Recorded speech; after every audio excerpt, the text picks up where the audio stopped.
This conference will now be recorded.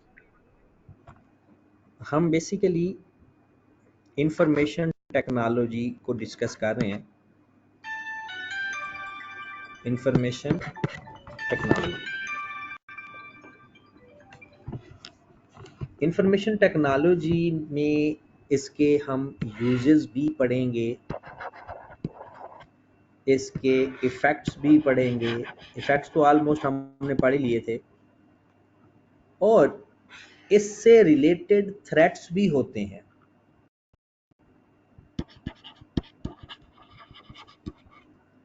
और फिर उन थ्रेट्स का कंट्रोल और आईटी सिस्टम बजाते खुद, ये चीजें हमने मेन डिस्कस करनी है इस चैप्टर के अंदर। आईटी सिस्टम कौन कौन से होते हैं,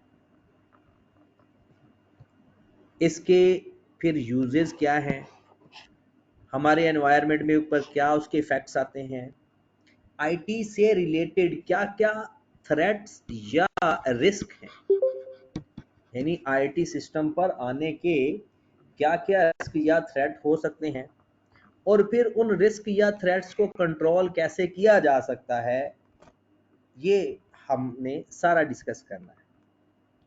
हमने जो चीज़ें पढ़ ली हैं उससे आगे थोड़ा सा जाते हैं। आज हमने ये थ्रेट्स और कंट्रोल, मतलब रिस्क क्या होता है आईटी सिस्टम पे आने से, मतलब आप सारा ऑनलाइन काम करते हो या ऑनलाइन सिस्टम में आना चाहते हो, इंटरनेट पे आना चाहते हो, तो क्या क्या रिस्क हो सकते हैं, और दूसरा फिर उसको कंट्रोल कैसे किया जा सकता है।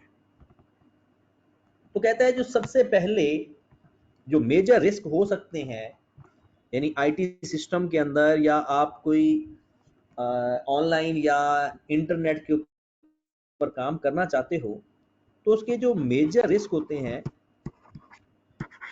वो होते हैं इंफॉर्मेशन का गलत हो जाना। इंफॉर्मेशन या डाटा, इंफॉर्मेशन या डाटा, इससे रिलेटेड मेन हमें प्रॉब्लम्स आएंगे। कहता है जो सबसे बड़ा रिस्क होता है इंफॉर्मेशन सिस्टम के अंदर, उसमें से पहला रिस्क होता है ह्यूमन एरर।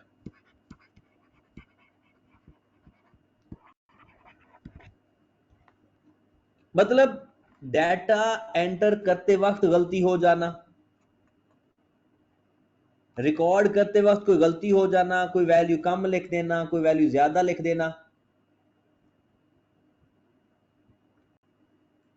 और इसमें होता क्या है कि ह्यूमन एरर सिर्फ और सिर्फ आपकी एप्लीकेशन या आपके डाटा को ही नहीं खराब करता, बल्कि सिक्योरिटी सिस्टम को भी खराब कर देता। मतलब किसी बंदे की गलती की वजह से आपका जो डाटा है हो सकता है वो भी सिक्योर ना रहे। सपोज दैट एक बंदा है, उसने पासवर्ड नहीं लगाया, किसी को इन्फॉर्मेशन अनऑथोराइज बंदे को इन्फॉर्मेशन मिल गई, या उसने जो इन्फॉर्मेशन कलेक्ट की है उसमें गलत कलेक्ट की या गलत रिकॉर्ड की। मतलब आईटी सिस्टम के अंदर अगर बंदे ने गलती कर दी ना, तो आगे वो सारी इंफॉर्मेशन गलत ट्रांसफर होना शुरू हो जाएगी। ठीक होगी बात। तो इसका मतलब ये होता है कि मोस्टली ऐसा होता है कि जब डाटा एंटर करते वक्त या डाटा ट्रांसफर करते वक्त कोई इंडिविजुअल से गलती, बंदे से गलती हो जाती है, तो उसे हम कहेंगे ह्यूमन एरर। और ये भी एक रिस्क होता है कि अगर आईटी सिस्टम के अंदर ह्यूमन, वो बंदे लोग काबिल ना हो, गलतियां करने वाले हों, या किसी एक्सपर्ट से भी गलती तो हो सकती है। फिर दूसरा कहता है टेक्निकल एरर। एक तो क्या ना ह्यूमन एरर, दूसरा क्या है टेक्निकल एरर।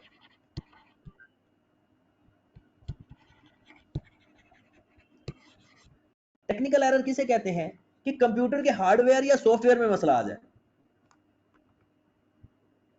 कंप्यूटर के हार्डवेयर या सॉफ्टवेयर में मसला आ जाए, विंडो उड़ जाए। अब विंडो उड़ने से क्या होगा, जो उसके अंदर डाटा होता है वो मोस्टली उस डाटा के नुकसान होता है कि वो डाटा हमारा लॉस हो जाए, या अगर हार्डवेयर खराब हो जाए, स्क्रीन खराब हो जाए, या कोई रैम वगैरह टूट जाए, या मदरबोर्ड खराब हो जाए, तो कहता है कि उस सारे का सारा जो मसला होगा, जो हमारी इंफॉर्मेशन या डाटा होगा उस सिस्टम के अंदर, वो उसके लॉस होने के चांसेस हैं। नो डाउट आजकल बहुत ज़्यादा ऐसे होते हैं कि डाटा को रिकवर करने के तरीके, एप्स, सॉफ्टवेयर आ चुके हैं, लेकिन वो कंट्रोल के अंदर कवर होते हैं। अभी तो हम देखते हैं कि रिस्क क्या हो सकता है। पहला रिस्क कि बंदा एक गलत इंफॉर्मेशन ऐड करे,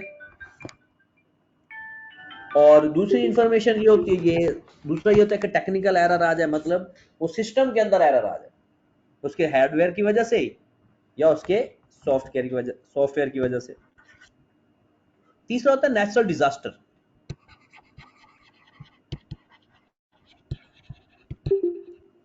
नेचुरल डिजास्टर का मतलब क्या है? मतलब एक बारिश आ गई, हैवी किस्म की बारिश आ गई जिससे सारे का सारा बारिश आपके कंप्यूटर पे पड़ी, कंप्यूटर में सारा डाटा करप्ट हो गया, या कोई फ्लड टाइप चीज आई और सारे आपके सिस्टम को उड़ाकर लेकर चली गई, या कोई अर्थक्वेक टाइप चीज आई जिससे आपका डाटा सारे का सारा जाया होने के चांसेस हैं। मतलब जिस कंप्यूटर में आपने अपनी इंफॉर्मेशन डाटा रखा हुआ था, कम्युनिकेशन सिस्टम था, वो किसी भी नेचुरल डिजास्टर की वजह से कंप्यूटर गायब हुआ, यानी लॉस हो गया, तो हमारे उसके अंदर इंफॉर्मेशन भी सारी लॉस हो जाएंगी। उसके बाद चौथे नंबर पर है क्रिमिनल डैमेज।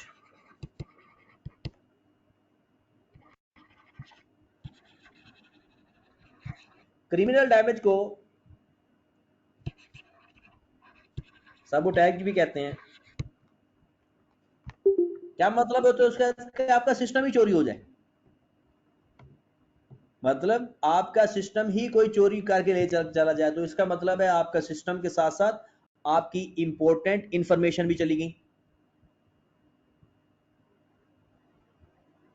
या कोई क्रिमिनल एक्टिविटी की वजह से आपके सिस्टम को तोड़ दिया जाए। यानी आपके सामने कोई क्लाइंट या बंदा कोई सर फिर आया, आपने उससे कोई गुस्सा किया, उसने कोई चीज उठाई और आपके सिस्टम में मार दी, आपका सिस्टम का सारा डाटा गया। नो डाउट मैंने बताया रिकवरी हो सकती है सारे इंफॉर्मेशन की, लेकिन अभी हम पढ़ रहे हैं कि क्या क्या रिस्क हो सकते हैं इंटरनेट पे आने पर, यानी आईटी सिस्टम में क्या क्या रिस्क हो सकते हैं। पांचवें नंबर पर है डेलिब्रेटली करप्शन।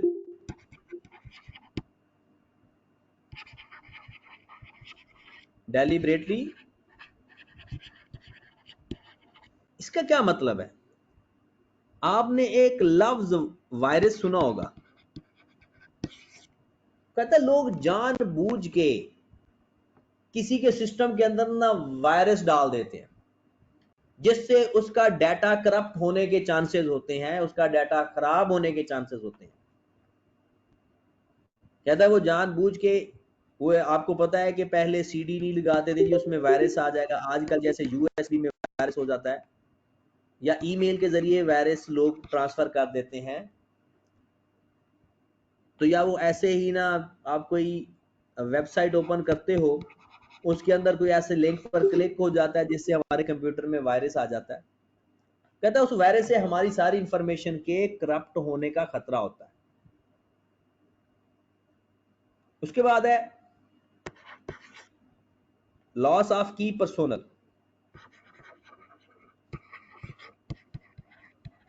की पर्सोनल का मतलब होता है मेन जो बंदा है हमारा, मेन मैनेजमेंट का बंदा with specialist knowledge.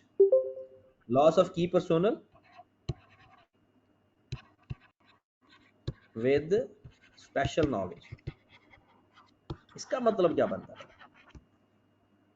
Loss of की पर्सोनल विद स्पेशल नॉलेज, इसका मतलब है कि जब ये नई टेक्नोलॉजी आती है तो ऐसा पॉसिबल होता है जो हमारा बंदा जो मीट नहीं कर रहा, उस टेक्नोलॉजी की अंडरस्टैंडिंग उसको नहीं है, तो जाहिर सी बात है या तो वो कहीं और मूव कर जाएगा या फिर वो जॉब छोड़ देगा, तो हम एक मेन ह्यूमन रिसोर्स से हाथ धो बैठेंगे।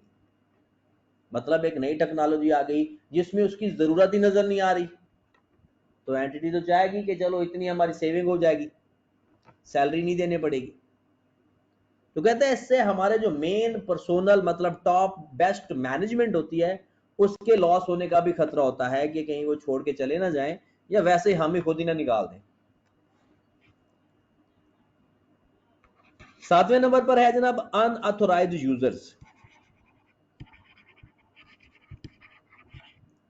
अनऑथोराइज्ड यूजर्स, अनऑथोराइज्ड यूजर्स का मतलब क्या होता है कि आपके सिस्टम पे बगैर पूछे कोई बंदा आके काम करना शुरू हो जाए और वहां से कोई इंपोर्टेड इंफॉर्मेशन लेकर चला जाए। मतलब आप किसी भी अनऑथोराइज्ड बंदे को अपने सिस्टम पर नहीं बिठा सकते। यानी आप अपने कंप्यूटर सिस्टम हो गया या जहां पर आपकी इंफॉर्मेशन पड़ी हुई है, डाटा अवेलेबल है, तो किसी भी अनऑथोराइज्ड बंदे की अगर वहां पर एक्सेस है तो आपकी इंफॉर्मेशन चोरी होने का खतरा है। उसके बाद last one is risk with in the computer software.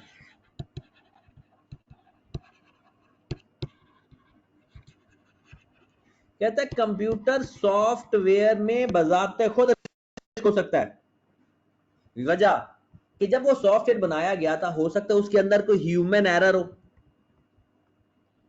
मतलब हमने सपोज दैट कोई सिक्योरिटी सिस्टम लगाया हुआ है कि ये चीजें डिटेक्ट हो जाएं, लेकिन वो सॉफ्टवेयर में प्रॉब्लम की वजह से वो चीज डिटेक्ट ना हो, या सॉफ्टवेयर की वजह से हमारी इंफॉर्मेशन करप्ट या जाया होने का खतरा हो। तो सॉफ्टवेयर बजाते खुद भी एक रिस्क होता है कि जो सॉफ्टवेयर हम इस्तेमाल करते हैं तो कभी कभी ऐसा होता है कि उसके अंदर कोई एरर होता है कि जो हम अपना काम परफॉर्म कर रहे होते हैं तो वो उससे नहीं होता। क्लियर होगी बात? तो ये कुछ 8 रिस्क थे। कौन कौन से? ये वो रिस्क हैं कि जो आपका किसी भी कंपनी जो आईटी सिस्टम इस्तेमाल करती है उसको ये मसाइल हो सकते हैं। पहला, ह्यूमन एरर, उस बंदे से गलती होगी जो डाटा इनपुट कर रहा है, जो कैलकुलेट या रिकॉर्ड कर रहा है वो गलत रिकॉर्ड हो जाता है। टेक्निकल एरर, कंप्यूटर के हार्डवेयर या सॉफ्टवेयर में मसला आ सकता है।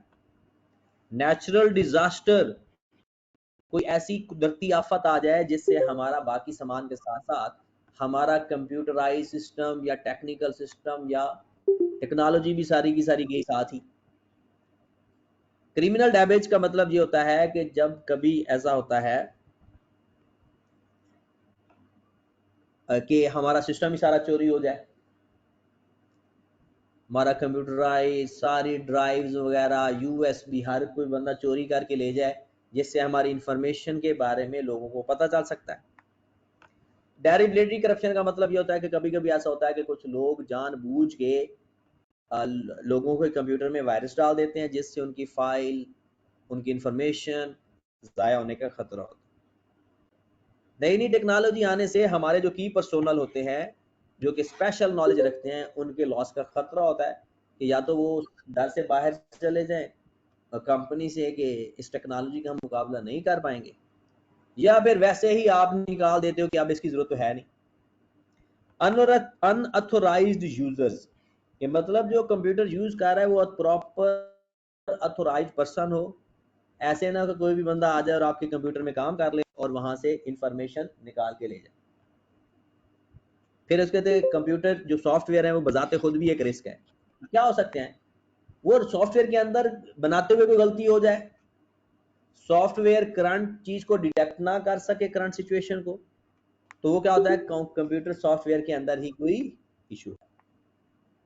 क्लियर होगी बात? चले जी, फिर अगली बात है इस रिस्क को कंट्रोल कैसे करें।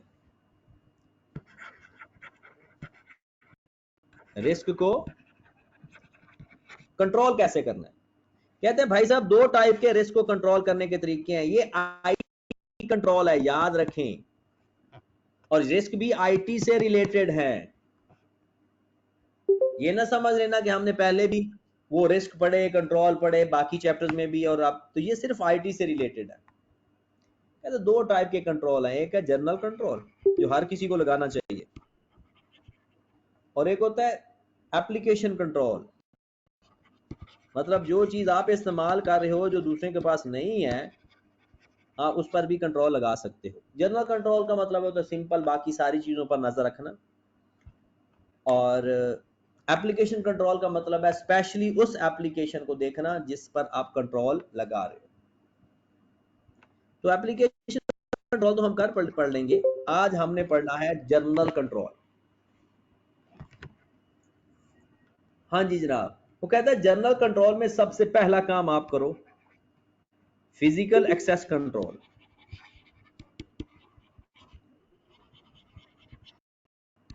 फिजिकल एक्सेस कंट्रोल कहता है किसी भी हर एरे गैरे को उस जगह पर ना जाने दो जहां पर आपके सिस्टम के अंदर आपके इंफॉर्मेशन पड़ी हुई है।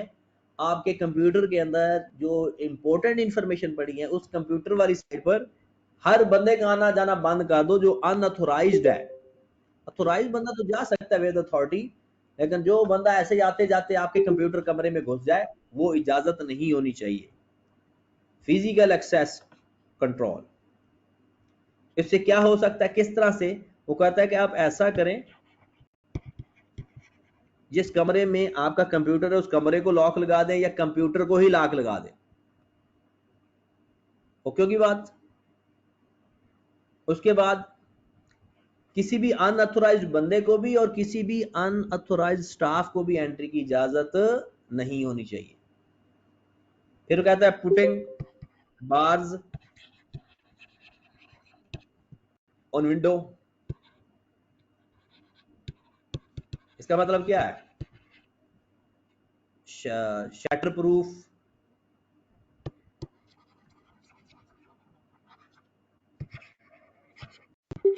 शटर प्रूफ ग्लास लिखा हुआ है।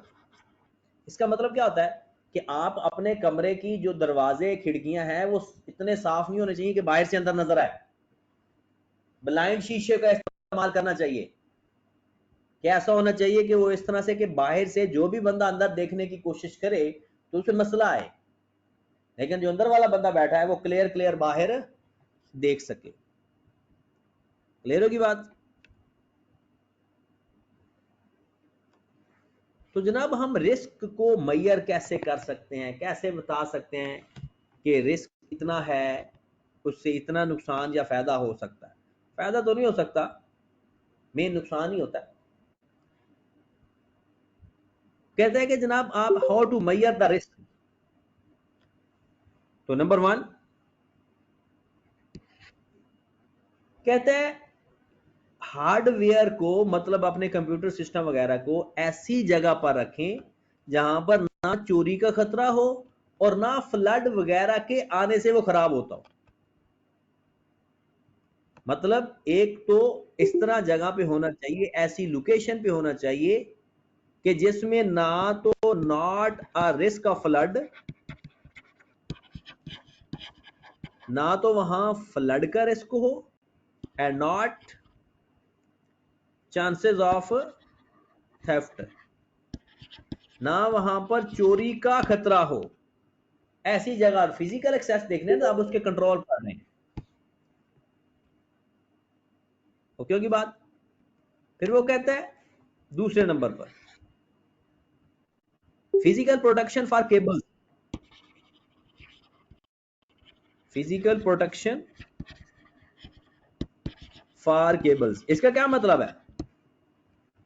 क्या आप अपनी जो प्रोडक्शन करते हैं उसका तरीकाकार ये होता है कि आपने इस तरह से काम किया हुआ है कि अगर वो फ्लड वगैरह आ जाता है या आग लग जाती है तो आपने उसके प्रोटेक्शन के लिए क्या किया हुआ है।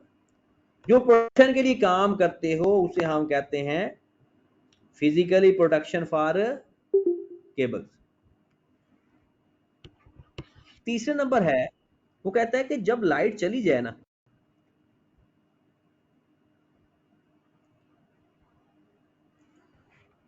पहले ना दूसरे नंबर पर केबल्स का में कुछ लोगों को आज समझ नहीं लगी, उन्होंने मुझे किया केबल से मुराद है कि ये जो वायर्स नहीं इस्तेमाल होती कंप्यूटर सिस्टम के अंदर, वो कहते हैं कि वो फायर से क्योंकि थोड़ी सी भी आग का मसला हो जाए या फ्लड वगैरह या पानी पड़ने से ये केबल्स खराब हो जाती हैं। कहते हैं आप ऐसा किया करो, बेहतर है कि वो वायर वो निकाल के ना किसी जगह पर, सिक्योर जगह पर रख दिया करो, ठीक है ना, किसी प्रोटेक्शन वाली जगह पर रख दो जहां पर ना आग लगने के चांसेस भी कम हो और पानी से खराब होने के चांसेस भी कम हो। कहते फिर ये है कि backup of power generation, backup of power generation, इसका क्या मतलब होता है भला?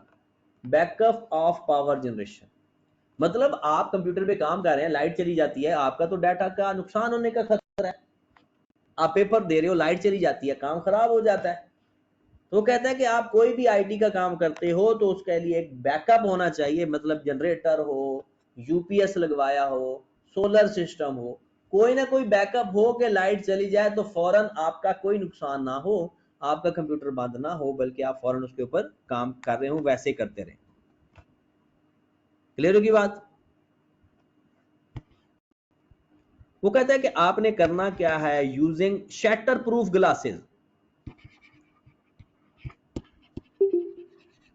ये शटर प्रूफ का मतलब पता है?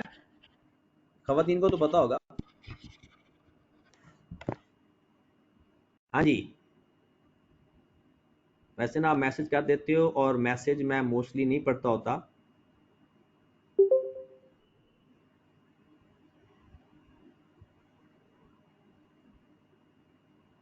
हाँ जी, कुछ लोग बताना चाह रहे हैं।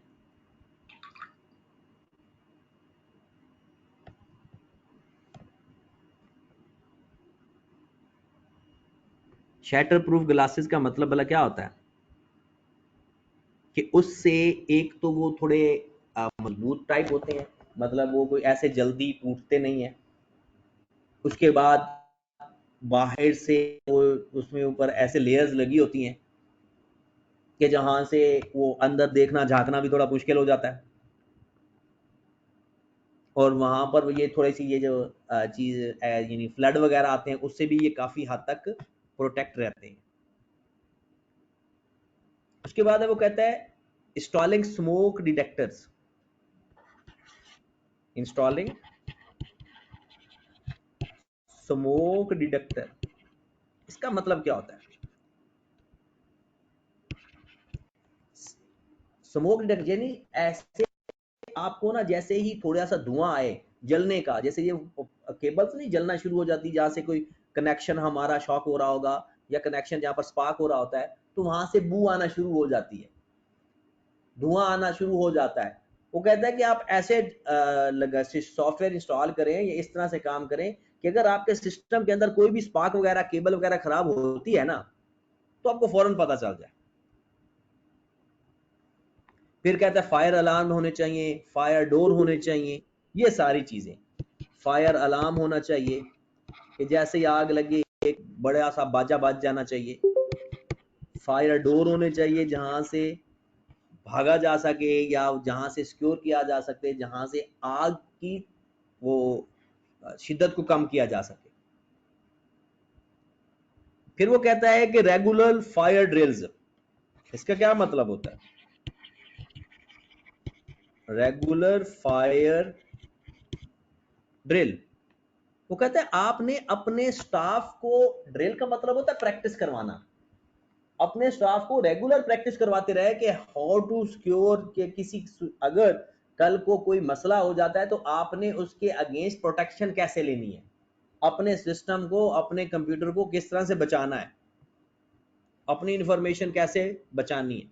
ये सारी वो चीजें हैं जिससे हमारे फिजिकली जो कंप्यूटर सिस्टम है उसको प्रॉब्लम हो सकता है। फिर वो कहता है कि आप ऐसा किया करें, इंश्योरेंस करवा लें कि अगर कोई बहुत हैवी लॉस हुआ है तो आप अपने इंश्योरेंस से रिकवर कर सकते हैं। क्लियर होगी बात? ये तो था कि फिजिकली एक्सेस कंट्रोल, मतलब लोगों को वहां पर ना जाने दिया जाए, सिलाब से, जलजले से बचाने के लिए क्या करना चाहिए, केबल किस तरह की इस्तेमाल करनी चाहिए, ये सारी की सारी चीजें कहां पर आ जाती हैं? फिजिकल कंट्रोल में। उसके बाद है पासवर्ड। आपको पता है पासवर्ड भी एक ये पेपर में आ भी सकता होता है। पासवर्ड पासवर्ड का मतलब क्या है? वो कहता है कि आप लोग जब पासवर्ड रखते हो, पहले तो वो कहता है कि आपने पासवर्ड लगाना कैसे है, फिर बाद में पासवर्ड के प्रॉब्लम्स और पासवर्ड के फायदे देखेंगे। पहले वो कहता है कि आपने पासवर्ड होता क्या है। वो कहता है कि आप एक सीक्वेंस ऑफ कैरेक्टर लिख देते हो। पासवर्ड किसे कहते हैं? A sequence of character that must be presented to the computer system, that must be presented to the computer system।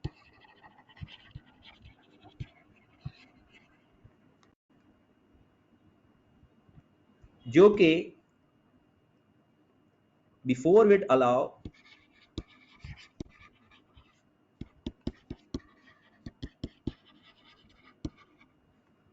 to the system या part of system।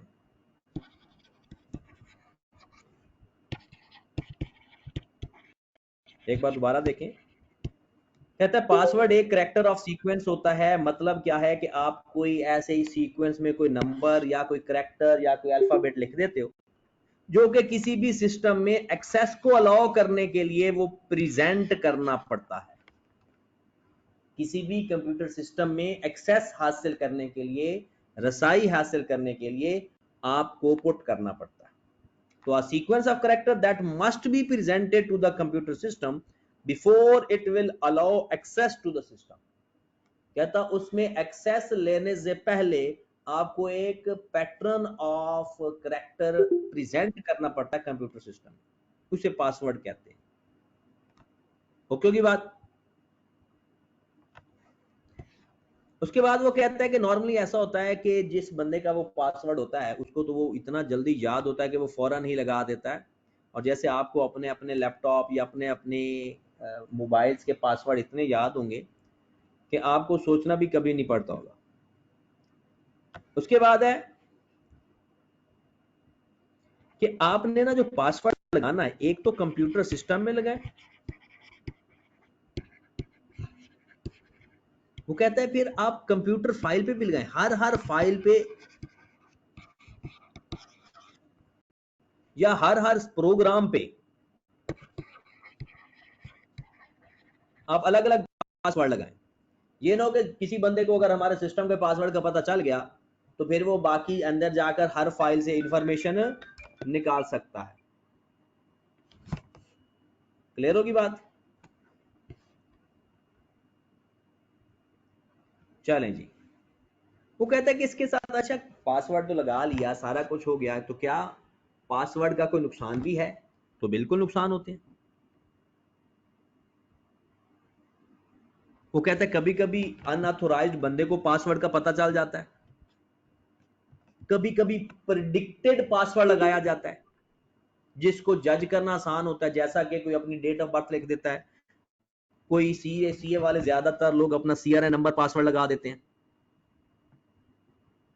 तो वो कॉपी हो जाता है। तो कहता है फिर पासवर्ड को ना रेगुलरली बेस पे चेंज करते रहना चाहिए। पासवर्ड को रेगुलर बेस के ऊपर चेंज करते रहना चाहिए। ओके होगी बात? चलें जी। पासवर्ड के बाद वो कहता है एक और कंट्रोल सिस्टम भी है जिसे कहते हैं एनक्रिप्शन।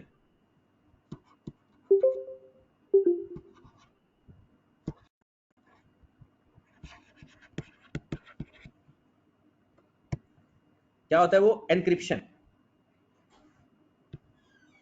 एनक्रिप्शन का मतलब क्या होता है? वैसे लफ्ज ये एनक्रप्ट है। एनक्रिप्शन का मतलब होता है कि आप अपनी जो इंफॉर्मेशन या डाटा है ना, उसकी कोडिंग इस तरह से करें कि वो किसी आम बंदे को समझ ही ना लगे, कि वो ऐसी कोडिंग कर दें, इसे हम कहते हैं एनकोडिंग। ऐसी कोडिंग कर दें कि वो नॉट अंडरस्टैंडेबल फॉर्म में हो जाए, कि फिर आप उसको डी कोड कर लें तो फिर वो आपको इंफॉर्मेशन सही नजर आए। बाकी लोग अक्सर आपने देखा होगा, आप में से कभी कोई गलती से कोई फाइल वगैरह ओपन करता है तो कभी कभी ऐसा होता है कि फाइल में ना अजीब अजीब करैक्टर आ जाते हैं, मतलब ये नहीं प्रॉपर कोई भी पैराग्राफ नहीं होता, बल्कि एक बहुत ही अजीब सी लैंग्वेज में या अजीब से स्टार स्टूर बन के आ जाते हैं। वो क्या होता है, डाटा इनक्रिप्ट किया होता है ताकि वो दोबारा उसकी डी कोडिंग करते हैं और डी कोडिंग करके फिर वो समझ आने वाला हो जाता है। लेकिन इसमें प्रॉब्लम होता है, जो हैकर्स होते हैं ना वो डी कोड कर लेते हैं, जो हैकर्स होते हैं वो इसको डी कोड कर लेते हैं। लेकिन ये होता है कि आम बंदे को वो समझ नहीं लगता, और मोस्टली अक्सर आपने देखा होगा कि या तो वो कोई इस तरह का सिक्योरिटी सिस्टम लगा देते हैं कि अक्सर आपने देखा होगा कि अगर आपको कोई एक बैंक स्टेटमेंट आती है ना, तो बैंक स्टेटमेंट आपसे वो कहते हैं कि जनाब आप ये फाइल ओपन करने से पहले ना एक कोड आएगा, आपने वो कोड एंटर करना है तो फिर ये खुल सकती है, वरना नहीं। तो इनक्रिप्शन का मेजर मतलब यही है कि डाटा को चेंज कर देना, एनकोडिंग उसकी कर देना, फिर बाद में जब उसने खुद सीखना है, खुद लर्न करना है, तो उसको डी कोड करके किया जा सकता है। क्लियर होगी बात? तो लो जनाब, आज इनक्रिप्शन तक ही रखते हैं, आपने एक दफ़ा इसको डिटेल में पढ़ना है, मैंने थोड़ा सा इसका ओवरव्यू दे दिया है। तो आज जो हमने पढ़ा है ये अभी बैठ के आपने ना 5 मिनट लगाओ और इसको याद कर लो, और कल इंशाल्लाह इससे आगे थोड़ा सा मजीद पढ़ेंगे। ठीक है जनाब, ओके जी, अल्लाह हाफिज़।